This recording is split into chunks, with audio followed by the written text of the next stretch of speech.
Morning student हम lesson number 5 footprints without feet पढ़ने जा रहे हैं। इसके जो राइटर हैं H.G. वेल्स हैं। तो सबसे पहले लेसन पढ़ने से पहले हम इसकी बैकग्राउंड और स्टोरी आपको बता रहे हैं, जिससे आपको लेसन पढ़ने में आसानी हो। तो बैकग्राउंड और स्टोरी के बारे में मैं बताने जा रहा हूँ। ये एक कहानी एक वैज्ञानिक के बारे में है। उसका नाम ग्रिफिन था। एक दिन उसने एक अद्भुत दवाई की खोज की। यह दवाई उसे अदृश्य बना सकती थी। उसने अपने मकान मालिक के घर को आग लगा दी तब उसने अपनी दवाई निगल ली।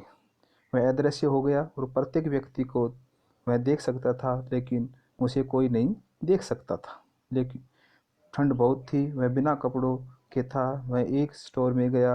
उसी रात वहाँ बिताई। उसने वहाँ से पैसे और कपड़े चुराए और वह आइपिंग नामक गांव में गया। वहाँ एक सराय में ठहरा। उसने कुछ पैसे चुराए।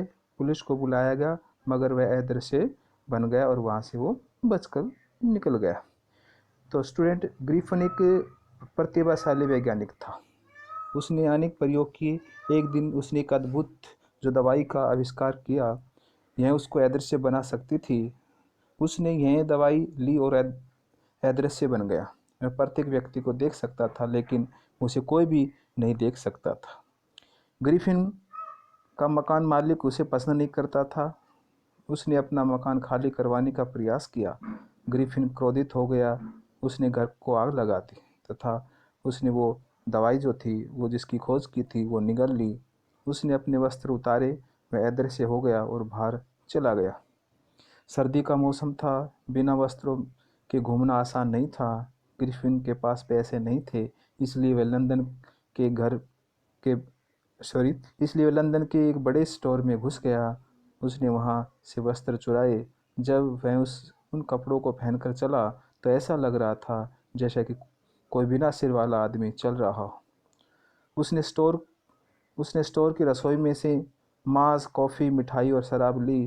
तब वह वहाँ गद्दों के एक ढेर पर सो गया। अगली सुबह वह समय पर नहीं उठा। दुकान के सहायक वहाँ पहुँचे और उसने देखा। ग्रिफिन डर के मारे बाहर भाग गया और जो नौकर थे उसने उनका पीछा किया। ग्रिफिन ने एक एक करके अपने वस्त्र उतार दिए और वह दोबारा अदृश्य हो गया। लेकिन इस बार वह ठंड के कारण काँप रहा था। वह एक नाटकी कंपनी की दुकान में घुस गया। उसने अपने माथे पर पट्टियाँ बांधी। उसने काले चश्मे, एक नकली नाक और मूंछ भी पहनी। ग्रिफिन ने दुकानदार का कुछ धन लूटा। तब उसने गाड़ी पकड़ी और आइपिंग गांव में पहुंच गया। आइपिंग गांव में ग्रिफिन ने एक सराय में 2 कमरे बुक करवाए।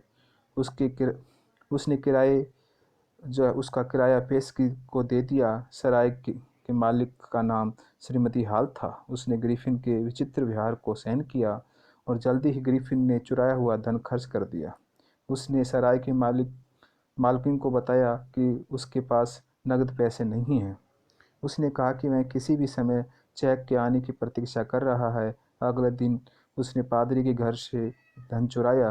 पादरी और उसकी पत्नी हैरान थे। उन्होंने किसी को भी जाते हुए नहीं देखा। कमरा खाली था, फिर भी पैसे चोरी हो गए थे। कुछ समय बाद मालिक और उसकी पत्नी ने पाया कि ग्रिफिन का कमरा खुला हुआ था। उन्होंने कमरे में प्रवेश किया, लेकिन वहाँ कोई भी नहीं था। ग्रिफिन ने कपड़े और पट्टियाँ फर्श पर बिखरे हुए थे। अचानक उसका जो टॉप है, उछला और श्रीमती हॉल के मुंह पर जाकर लगा। तब कुर्सी उछली और उस पर हमला कर दिया और पति पत्नी डर गए और उन्होंने सोचा कि कमरे में कोई भूत प्रेत आया हुआ है। वे चिल्लाए और सीढ़ियों से नीचे भागे। वहाँ पड़ोसी इकट्ठा हो गए। उन्होंने सोचा कि इसके लिए ग्रिफिन जिम्मेदार था। एक सिपाही को बुलाया गया। उससे पहले ग्रिफिन और श्रीमती हॉल में लड़ाई शुरू हो गई। ग्रिफिन क्रोधित हो गया। उसने अपनी पट्टियाँ, चश्मे और नकली नाक उतार कर फेंक दिए। तब उसने अपने वस्त्र पहन रखे थे, लेकिन गर्दन से ऊपर उसका शरीर अदृश्य था।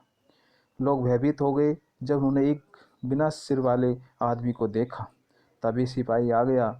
जब उसने एक बिना सिर के आदमी को देखा तो वह हैरान हो गया। उसने ग्रिफिन को पकड़ने का प्रयास किया, लेकिन ग्रिफिन ने अपने वस्त्र उतारने शुरू कर दी।